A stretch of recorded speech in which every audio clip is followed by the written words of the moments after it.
Here we are. We've been delving into what we call spiritual literacy.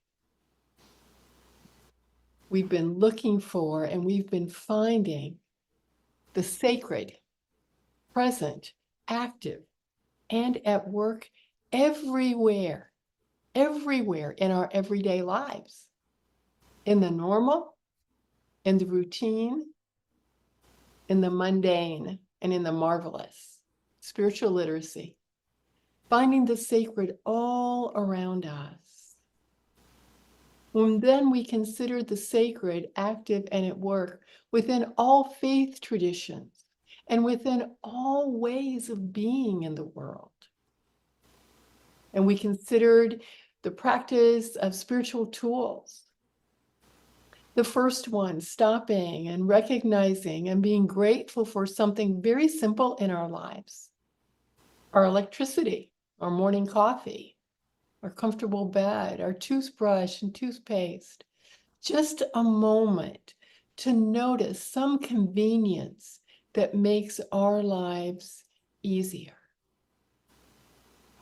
And then we looked at setting an alarm to go off at least once a day. And when it does, to stop wherever we are, whatever we're doing, and to notice something, anything, whatever our eyes light upon. And in that noticing, which is a moment of mindfulness, we have become more centered and grounded in our energy, which blesses us and blesses everyone around us. Last week, we gave thought to listening to the song Holy Now by Peter Mayer. I asked you to download it or to find it on YouTube. Maybe you found yourself humming a few lines of it during the day. Everything is holy now. And the fourth was a twist on our practice of a gratitude journal. I usually encourage people to list at the end of the day 10 things for which they're grateful. But for this period of time, we've been listing just one thing, one simple thing, and then not repeat it for the next 28 days. And then listing as many reasons as we can think of that we are grateful for this one thing. And so I ask you to continue these, perhaps not choose all four, but choose one spiritual tool to practice for the next several weeks, to try it on and to let it bless you, and adapt the tool to fit for you. Then perhaps add a second spiritual tool, then the third when you're ready for something different. These are meant to stretch us, to grow us, and to help us develop different perspectives, to deepen our awareness of the divine. And today we look at that last vast frontier, and that's our interactions with the world at large. You know, those other people, the ones we bump into, the ones who know where our buttons are and know exactly how and when to push them. And that's probably not true at all. It only feels that way, but you know what I'm talking about. There are individuals in our circle or who we run into, perhaps even in our family, who are not in sync with who we are or how we are. They don't understand us. Maybe they don't even want to understand us. And we don't really understand them either. We're just too different. Often we don't feel good when we are with them or after we've been with them because we realize we haven't been expressing our highest selves in their presence. Because it takes effort, a lot of effort to maintain our balance when we are with them, to remain grounded and centered. We might even find ourselves falling into old patterns, old arguments, even if we keep those arguments unspoken. And we feel disharmony, we feel dysfunction. And so over time, we've learned to intentionally limit our exposure to those situations, the ones that often end up with us wondering what the heck just happened. We've learned that it is healthier for us and for everyone overall to keep those interactions to a minimum. They can be who they are without our interference, our judgment, or our desire for them to change. And we can be who we are without their interference or their judgment or their desire to change us. No harm, no foul. You've heard that term, no harm, no foul. It's thought to have been originated in the 1950s when street ball, which was similar to basketball, was played. And what it means is if there's no physical harm done to a player, then no foul would be called, no matter what was going on. If no one was harmed, then there was no foul. Well, we might then make the thoughtful decision to remove ourselves from situations where we very well might be harmed. Not in a physical way necessarily, but our feelings may be hurt. We might feel slighted or insulted or called a name even. We might be appalled at the language being used. We might even find ourselves becoming defensive. We might take offense at statements being made, proclamations that do not fit with our ideas or who we are. Therefore, we simply choose to not place ourselves in those situations. And it makes sense, doesn't it? Well, we've entered a time in our society moving closer to the election for the highest office of our nation, when interactions with others may be more challenging. For not everyone we know or interact with thinks exactly like we do. And finding a way to be okay with that, to allow people to be who they are, is vital to our own well-being. Now, let me repeat that. Finding a way to be okay with allowing other people to be who they are is vital to our well-being. Finding the sacred in everyday living when our hours are filled with conflict and anguish and controversy is more than a little challenging, and it's not good for us. It's not good for our well-being, not for our soul, not for our body, our mind, or our heart. So it will become more important every day moving into November to remember to look for the activity of spirit around you and within everything, even during an election year, especially during an election year, for you have a greater responsibility to stay centered in who you are, in peace, not out of anger. To not allow yourself to become flustered or overwhelmed or disgusted by what might be happening out there. To not get too wrapped up with the ones mentioned in the news or on Facebook or the radio or the newspaper. Well, then, what do we do about those people? The ones who don't think like us, who don't act like us, who don't believe like us, don't treat others like we proclaim to treat others. Well, they are the others.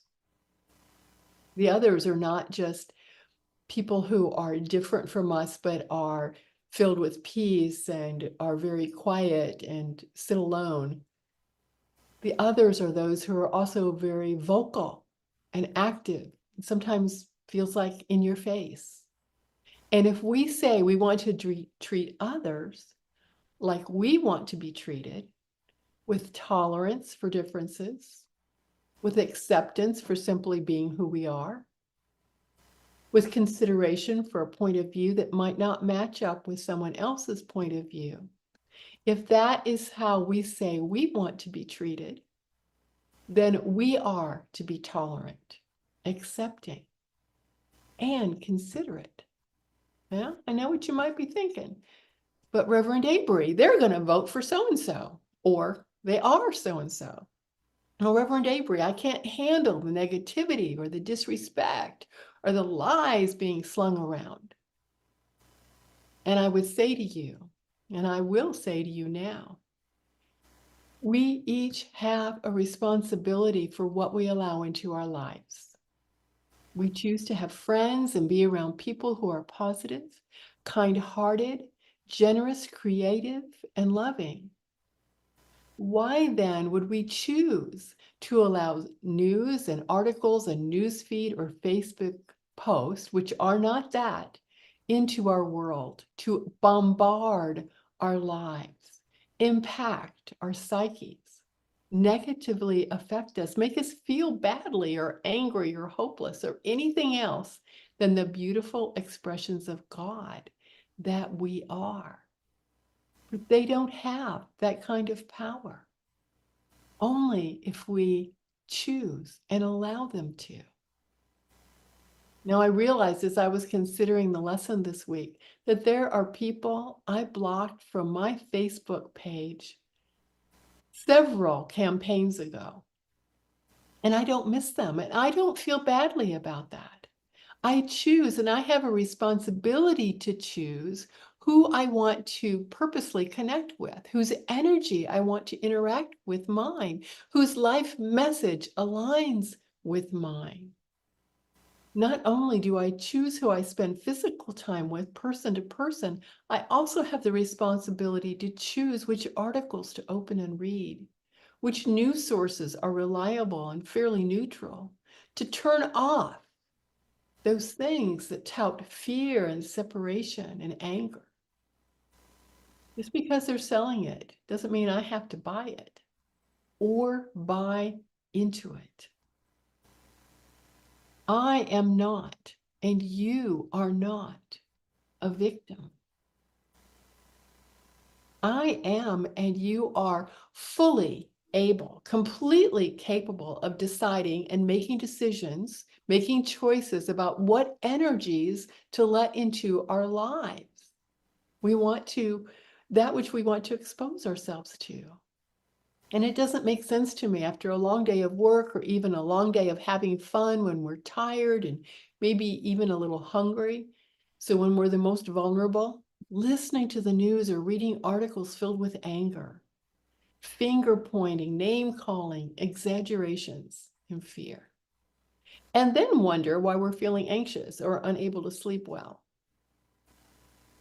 We decide when and how much to let into our lives, how much we are able to, with a healthy perspective, be exposed to. Can we see news stories as sources for our prayer list? Can we remember, regardless of what is happening in our world at large, to do as Mr. Rogers' mother told him as a child, look for the helpers. Yes, look for those who are lending a hand. That is where you see the sacred at work in the midst of crisis. There are always those who are coming from a space of love and doing what they can, where they can.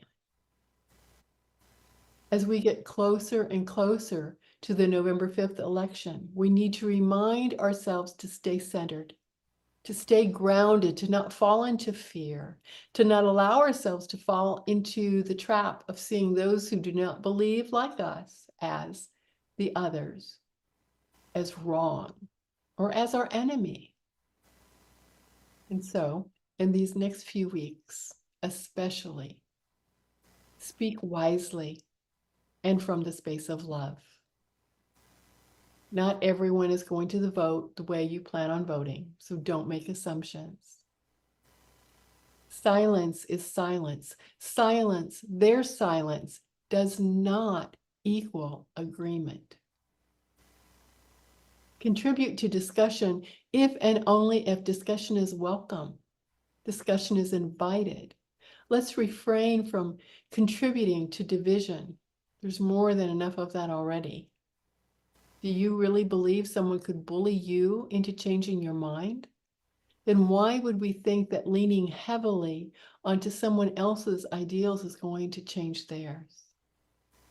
Don't be drawn into conversations that are clearly not discussions. Don't let someone else hook you into their argument. Silence is silence. Silence, your silence, does not equal agreement. We can choose to see the sacred at work, even in an election, even when there might be hurt feelings and bitterness and the absolute insistence on being right. Choose instead to honor someone's passion, even when it isn't directed where you would like to see it directed. Allow others to be who they are, just as you would like to be honored as who you are.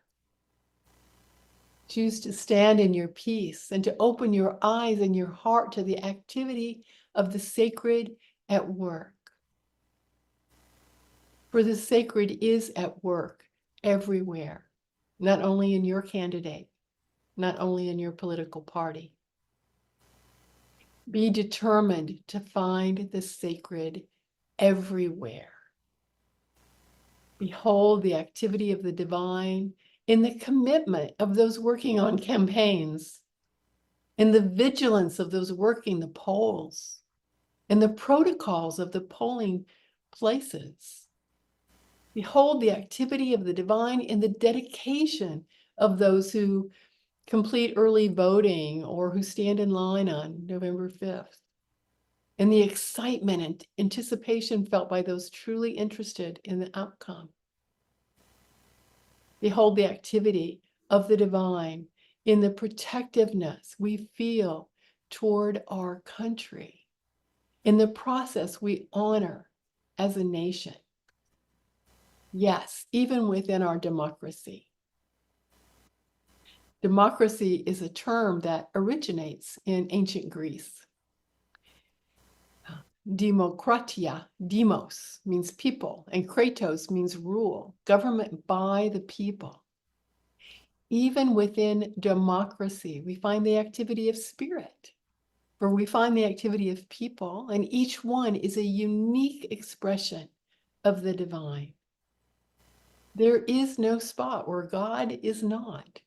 No spot, no situation, no process that does not include Godness.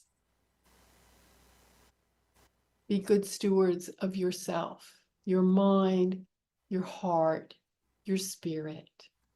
Be mindful of where your attention, your energy is going. And be mindful also of what is shifting you perhaps from your peace. And then make a decision as to whether or not you are okay with that. If not, protect yourself and your psyche and your personhood. And remember that challenges are opportunities for us each to grow through. Challenges are opportunities for us each to grow through. The activity of spirit is alive everywhere. We need only open our eyes and our hearts to see it, to feel it, and then to remember to be it.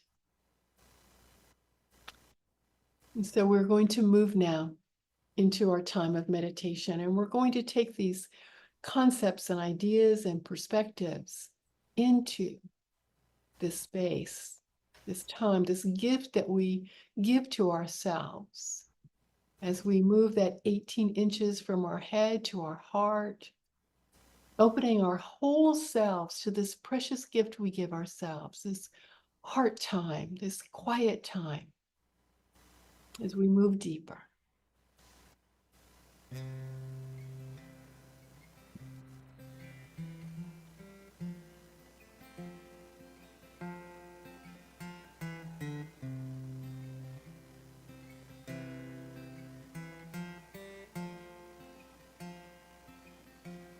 I'm raising the veil between me and my God. No separation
Allow these words to be your own. God is right here in my heart, always, right here in my heart. I know the peace of this inner knowing. I know and I feel the love present within the truth of my being. I can and I do make the commitment to return to this inner room, raising the veil of the human experience, to move into the sacred, the awareness of the sacred. Anytime, every time I feel less than at peace, I remember that I have nothing to fear, that God, Spirit, all that is right here in my heart, shining peace into my mind, settling my being. God is right here in my heart always, right here, right where I am. And I raise the veil of the human experience to touch the sacred inner room, the peace of my being, the quiet of my soul. And in this space, I feel the strength of spirit,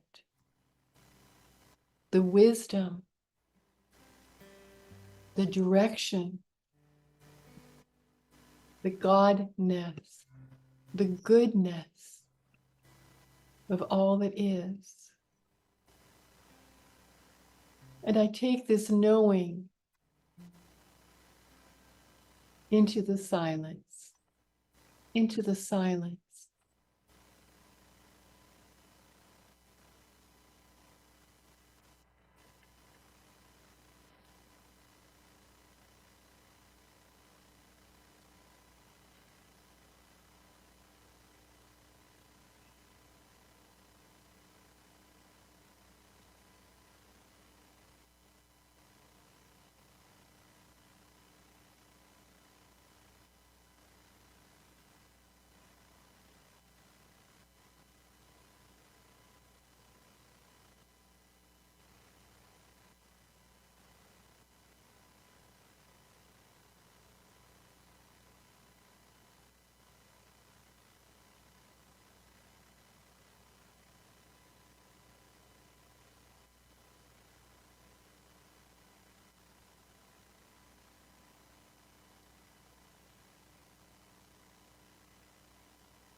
I am at peace.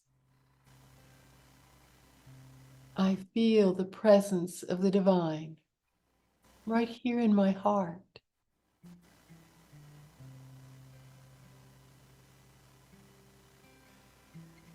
I take a moment now to bask in this feeling, in this presence of this peace. I allow this to make an imprint on my heart and in my mind as I return to the awareness of the sanctuary and the beautiful souls around me.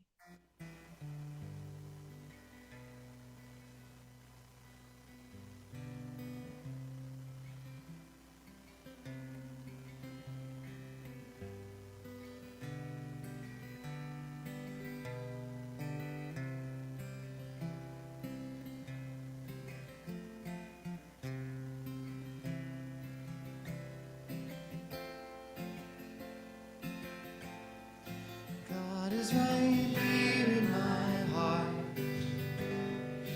God is right here in my heart.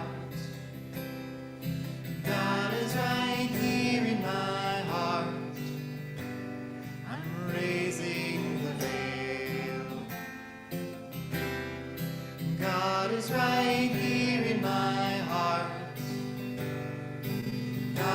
is right here in my heart. God is right here in my heart. I'm raising the veil. I'm